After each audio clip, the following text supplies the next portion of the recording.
The last couple of days have left many of us feeling helpless, wondering what we can do, what we should say, especially to kids. We spoke to counselors at Elijah's Place in Beaumont today to get some advice on how to talk about grief. We know at least 36 kids lost their lives in the floods. One of them was Beaumont's 8-year-old Mary Grace Baker. She was a student at St. Anne's Catholic School in Beaumont. 12 News reporter Ebony Coleman joins us. Ebony, counselors with Elijah's Place says it's okay for kids to be sad. That's right, guys. The staff tells me in such a traumatic situation like this, the most important things that parents can do is that their kids lead the conversation, whether they were classmates at Baker's or they simply just want to know what happened.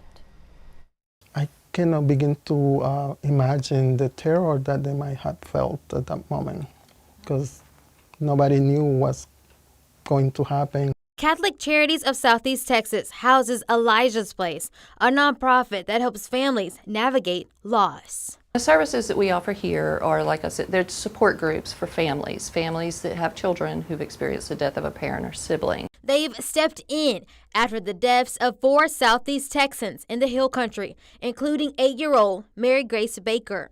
Any of the children here in Southeast Texas that, whether, especially those who knew Mary Grace, it's important for parents to first talk to them about what do they know about the event. Randy Fertitta, program director for Elijah's Place, says parents should be direct when answering questions.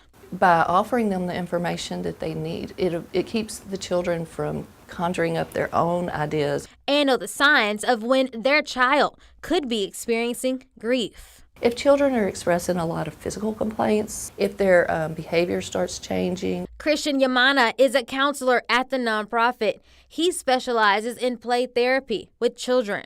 For kids, play is their language.